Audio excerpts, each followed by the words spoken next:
I spoke Italian to my girlfriend's rude Italian-American family and embarrassed them. So I've been dating Emma for about 8 months now, and she's amazing. The only problem, her family.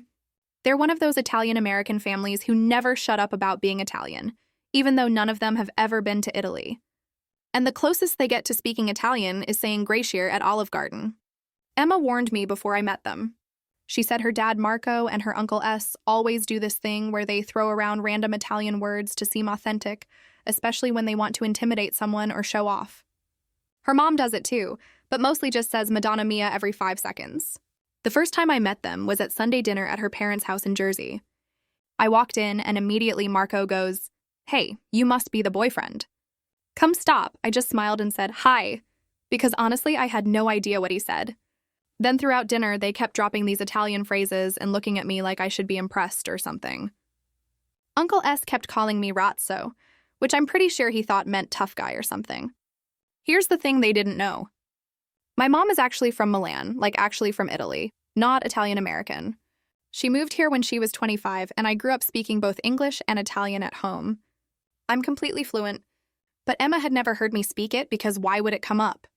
We live in Boston, not Italy. So anyway, this went on for months. Every family gathering, every dinner, they do their little Italian show, making comments in broken Italian, thinking I couldn't understand. I caught them saying stuff like, which means this guy doesn't understand anything. Real classy. The breaking point was Emma's birthday dinner last month. We're at this nice restaurant and her whole family is there. Marco starts telling this story about how his grandfather came from Sicily, and he's going on about family honor and tradition. Then he looks right at me and goes, "You Americans, you don't understand La Familia. You don't know what it means to have Italian blood." I just sat there eating my pasta while Uncle S chimed in with, "Si, we Italians, we stick together. We protect each other. Capisce?"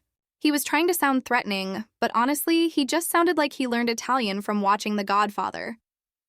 Emma was getting embarrassed and kept apologizing with her eyes. Her cousin Tony started going off about how nobody understands Italian culture anymore, and how Americans have no respect for tradition. This whole time they're throwing around basic words like bay and familia, like they're speaking some ancient secret language. That's when I decided I'd had enough. I put down my fork, looked directly at Marco, and said in perfect Italian, the entire table went dead silent. I mean, you could hear the people at the next table chewing. Marco's face went from confused to red to white in about 3 seconds. But I wasn't done. I kept going. Uncle S was just staring at me with his mouth open. Emma grabbed my hand under the table, but I could tell she was trying not to laugh. Then I really went for it. Point, Emma's mom had stopped saying Madame Mia and was just sitting there looking like she'd seen a ghost. The cousin Tony, who was being so loud about Italian culture, looked like he wanted to crawl under the table. Marco finally managed to stutter out, You speak Italian?" In English, which was pretty funny considering he'd been pretending to speak it all night. I switched back to English and said, "Yeah, fluently. My mom taught me. She's from actual Italy, not just Italian-American. She always told me that if you're going to claim a culture, you should at least learn about it properly." The rest of dinner was painfully quiet. They couldn't do their usual Italian performance because they knew I'd call them out on every mistake. That night at Emma's birthday dinner felt like a movie. One of those slow-motion, secondhand embarrassment moments where everyone realizes they've been caught pretending. The second I finished speaking in Italian, you could practically feel the air leave the room. Forks froze midair, wine glasses stopped halfway to lips, and all those proud Italians just stared at me like I'd suddenly grown horns. I'll admit, it felt good. For months, I'd smiled politely while they butchered the language, turned family dinners into bad mob movie auditions, and acted like I was some clueless outsider. And the whole time, I'd understood every condescending word they said. So when Marco leaned back, his face pale, I couldn't resist twisting the knife a little. In perfect Italian, I said something along the lines of, "If you're going to talk about someone at the table, at least make sure he doesn't understand you." It wasn't rude. Exactly, it was just sharp enough to sting. Marco blinked a few times, then forced this awkward laugh. You were just joking, eh?" I smiled. "Oh, totally. Just like when you said, questo ragazzo non capisce niente, right? This guy doesn't understand anything." You could practically hear the color drain from his face. Uncle Sal, who had been acting like some mafia lieutenant all evening, suddenly found his napkin very interesting. Emma squeezed my hand under the table, her shoulders shaking as she tried not to laugh. For the next few minutes, everyone just sat there in uncomfortable silence. The waiter came by to ask if we wanted dessert, and nobody even answered. Marco cleared his throat, muttered something about respect, and tried to change the subject, but the damage was done. Every time someone started to say an Italian word, they stopped halfway like they were afraid I'd correct them. Emma's mom finally broke the silence with a soft, "So, your mother is from Italy?" "Yeah," I said. "Milan. I grew up speaking both languages. She always told me that being Italian isn't about how loudly you talk or how many times you say mamma mia. It's about how you treat people, with humility." That hit harder than I expected. Emma's mom gave a small nod and looked down at her plate. Even Tony, the cousin who'd been ranting about real Italian blood, didn't say a word after that. When the check came, Marco insisted on paying, probably his way of saving face. He didn't even look at me when he handed his card to the waiter. The whole family stood up in this awkward shuffle, like they were all trying to escape at once. Emma and I said our goodbyes, and as soon as we stepped outside, she burst out laughing. "Oh my God, I can't believe you did that," she said between laughs. "My dad's never going to recover," I grinned. "Hey, he wanted authenticity." "I just gave it to him." She wrapped her arms around me. "Remind me never to underestimate you again." The funny thing is, after that night, her family completely changed how they treated me. Marco stopped using random Italian words altogether and started actually asking me questions about the language.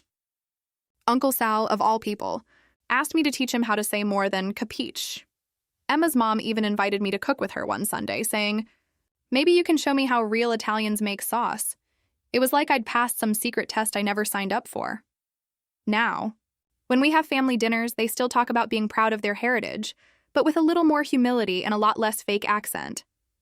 Marco even apologized one night, saying, "You know, you were right. Maybe we got carried away trying to prove something we didn't need to." I just smiled and said, "All good. We're family now, right?" And for the first time, Marco actually meant it when he said, "Yeah. Familia." Story 2, my stepdaughter told me I should be grateful just to sit quietly in the audience at her wedding. So I did one better. I canceled the financial transfers, skipped the ceremony, and let her father take over. It didn't take long before the guests realized something was very, very wrong. Chapter 1. The Ungrateful Bride. For 20 years, I raised Lily like she was my own. I tied her shoes, helped her with homework, taught her how to ride a bike, stayed up all night nursing her through fevers while her biological father skipped birthdays and forgot holidays. I never complained, not when she called me by my first name instead of Dad, not even when she compared every decision I made to what her real dad would have done. I just loved her quietly, steadily, like a father should. And when she announced her engagement at our family dinner, I smiled through the lump in my throat. I knew what was coming. No matter how much I provided, I was never going to be the one she called Dad when she walked down the aisle.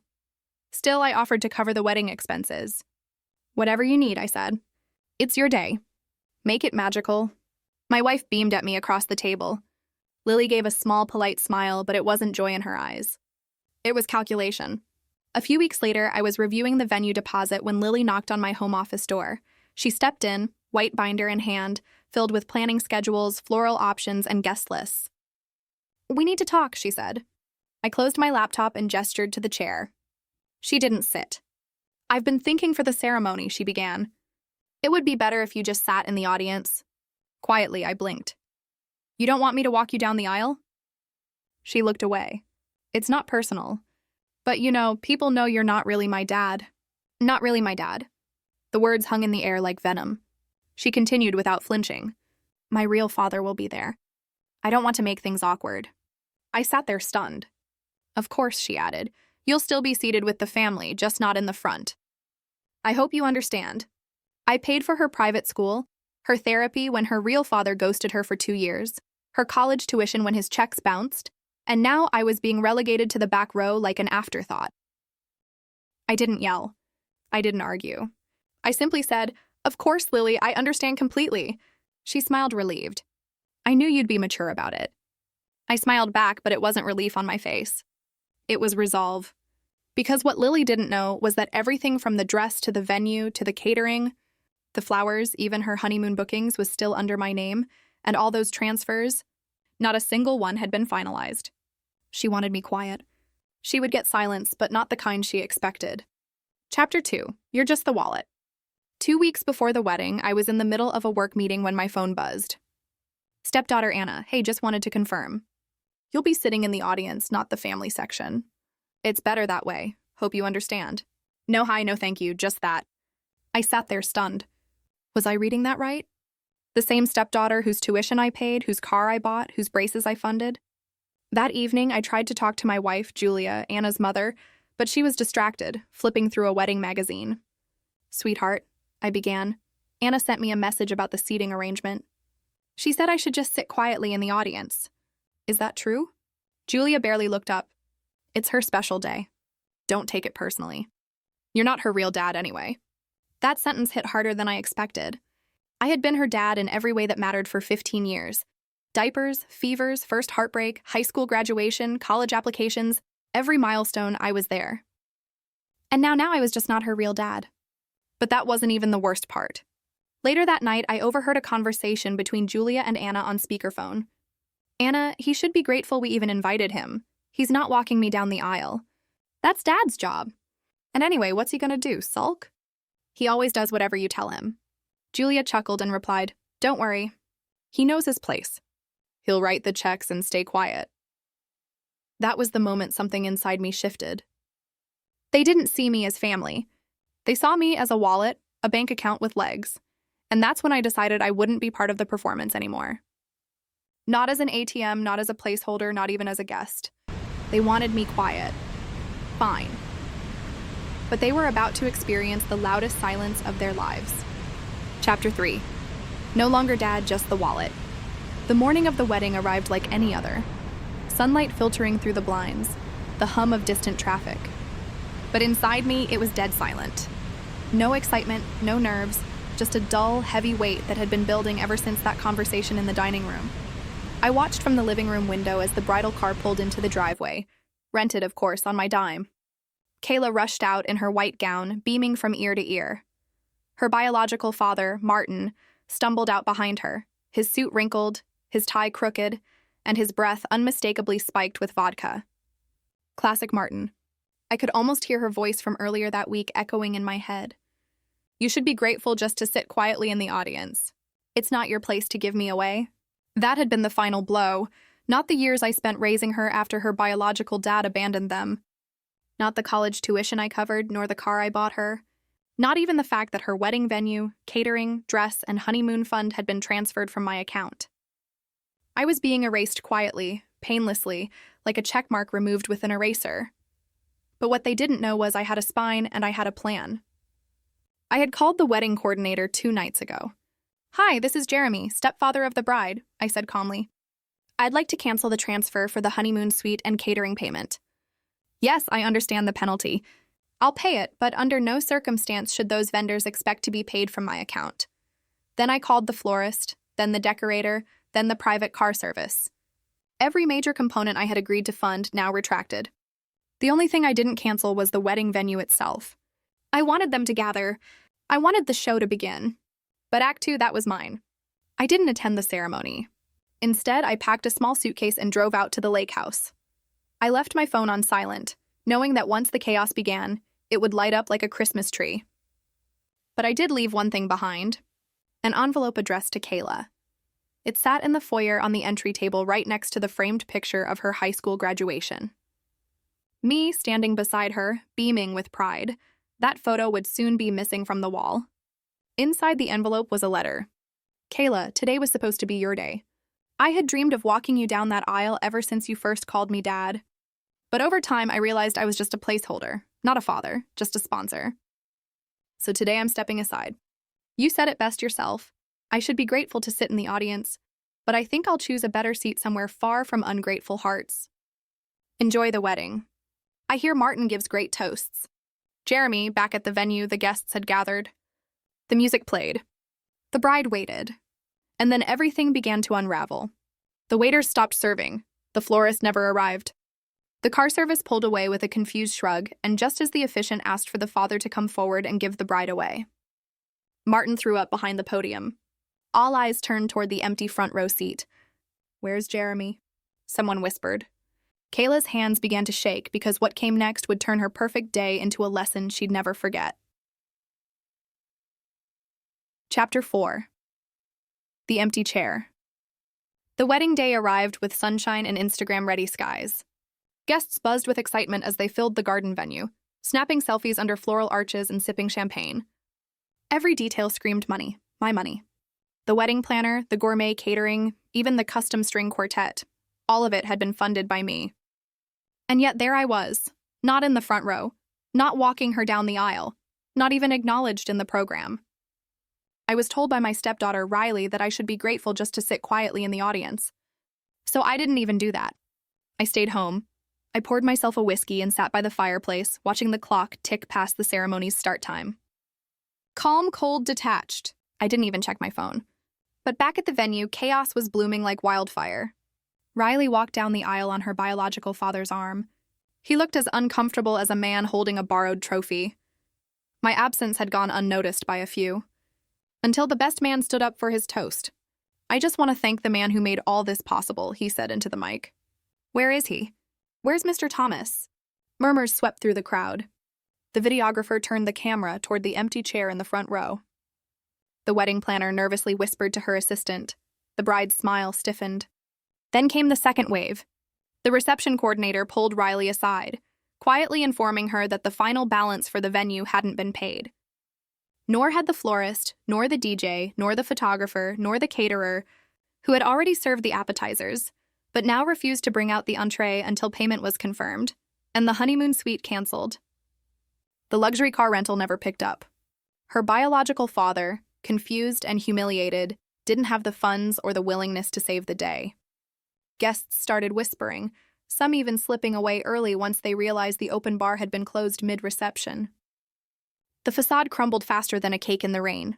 Riley tried calling me once, twice, then 10 times. I didn't answer, but I did send one message later that night. "You wanted me to just sit quietly in the audience. I figured I'd do you one better by not showing up to the performance at all." "Congratulations," her reply. "How could you do this to me?" I stared at it for a while before replying, "You did it to yourself?" The moment you forgot who stood by you for 16 years. Chapter 5. The Empty Seat and the Echoing Silence. The wedding was supposed to begin at 4 p.m. sharp. The string quartet was playing softly in the background. Guests murmured in anticipation, and the decorated aisle glistened under the late afternoon sunlight streaming through the windows of the elegant country club. But something was off. The bride, Olivia, my stepdaughter, was pacing nervously behind the scenes.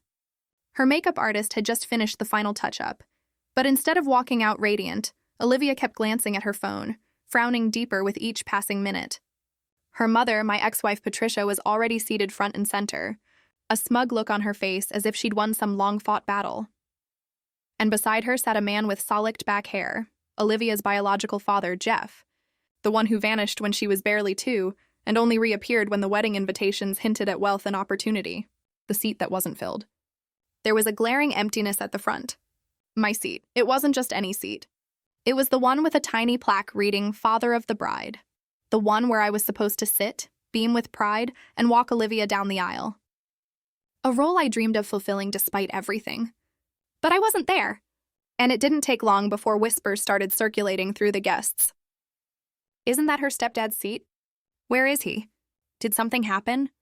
Olivia finally broke and called me. I didn't answer. Instead, I sent her a message. "This was your day to choose who stood by you. You chose someone who never stood by you at all. Congratulations." And then it began to unravel.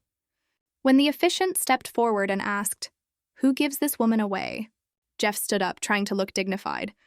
But instead of applause or approval, silence followed. A silence so thick it wrapped around the entire hall like a heavy fog. Even Olivia's friends looked confused. Then Jeff, clearly uncomfortable, reached into his jacket for a folded sheet. He whispered something to Patricia. She frowned and then he mumbled, "Actually, I can't." Whispers turned into chatter. Cameras stopped flashing. People turned their heads. Eyebrows furrowed. Then came the second bombshell. The wedding coordinator ran up to Olivia just as she was about to walk down the aisle, her heels clicking in panic. "There's an issue with the final payment. Your father's account. The transfer didn't go through." The photographer put his camera down. The florists looked around concerned. The caterers whispered to each other. And that's when Olivia realized her fantasy was crumbling piece by piece. Back at my place, I was home sipping wine and watching the sun dip below the horizon. Calm, resolved, not smug, not vengeful, just finished. Finished trying to prove I was enough. Finished funding the delusion that I didn't matter. I didn't burn bridges. I just quietly removed the road. And that silence at the altar, that wasn't my revenge. It was simply truth. Finally walking down the aisle. Chapter 6, When the Curtain Falls. By the time the guests took their seats at the reception hall, the whispers had turned into audible confusion. The massive floral arch was still intact. The band was still playing soft jazz in the background. The buffet table was untouched, waiting for the grand announcement of the couple's entrance. But there was no bride, no groom, no procession. And then a man in a tailored blue suit stepped up to the microphone. It wasn't the MC. It wasn't even someone from the wedding party. It was her biological father. His voice was calm, steady, but sharp as a scalpel. Good evening, ladies and gentlemen. I was told to step in today, though not by the bride, mind you. She just wanted me to walk her down the aisle and smile for pictures. But there's something you should all know. The silence in the room was suffocating. The man who paid for this wedding isn't here. He's not here because my daughter decided he wasn't good enough to sit at the front. The same man who raised her when I left. Who worked 2 jobs to keep her in private school. Who paid for this venue, the dress, the catering. That man was invited to sit in the audience. No thank you. No appreciation. Just silence. He paused and scanned the room. Well, I won't pretend either. I wasn't the father she needed, but the man she just cast aside. He was. And now you're all going to enjoy a party paid for by someone who's not even here. Because after today, it's the last thing he's ever going to give. Gasps, shifting chairs, murmurs everywhere. Then came the moment of truth. As her father stepped off the stage, the band stopped playing. The coordinator stepped in awkwardly and whispered something to the groom's family. They started pulling people aside. Whispers of "canneled," "no ceremony," "he's not coming," spread like wildfire. Suddenly, the screen meant for the couple's photo slideshow lit up. And there it was, a single slide, white text on a black background. When gratitude dies, so does support. You chose who you valued. So did I. Goodbye. Signed with my initials. Some people applauded quietly. Others were frozen in disbelief. But as the reality set in that there would be no grand entrance, no father-daughter dance, no smiling newlyweds, the crowd began to thin out. And my stepdaughter, she stayed locked in a dressing room, sobbing hysterically as her mother tried to make frantic calls. The last payment from my account had bounced. The last bouquet had already been delivered. The last ounce of patience had expired. This was her big day. But she chose to turn it into my humiliation. So I gave her something unforgettable instead. Her father walked her down the aisle. But it was the man she betrayed who walked away with his dignity intact. Epilogue. One invitation, one message, and a lifetime of realization. A few months had passed since the wedding that never was. For me, at least. Amelia's wedding went on, but without the smooth flow or grandeur she envisioned. There were whispers in the crowd, unanswered questions, awkward silences. The venue had been extravagant, yes, but something vital was missing. The man who had quietly financed every chapter of her life. I didn't show up. I didn't watch from the back. I didn't even send a gift. Instead, I sent a single email. Subject: Congratulations, Amelia Body. I was proud of the woman you were becoming, but the woman you chose to be today, she doesn't know what pride, gratitude, or family mean. Enjoy your day. It's the last one you'll enjoy on my account. Dad, the one who paid your tuition, your rent, your car, and your dreams. The fallout. Later that evening, I heard through a mutual friend that her biological father, who she insisted give her away, had disappeared halfway through the reception. Intoxicated, overwhelmed, and unable to deliver the emotional speech she'd hoped for. Worse. When the DJ called for the father-daughter dance, there was an awkward moment of hesitation. Her father wasn't around. Someone suggested asking me to come up only to be told by my cousin he's not here. You told him he wasn't needed. The air reportedly went heavy. Even some of the guests began to walk out early. Financial lockout.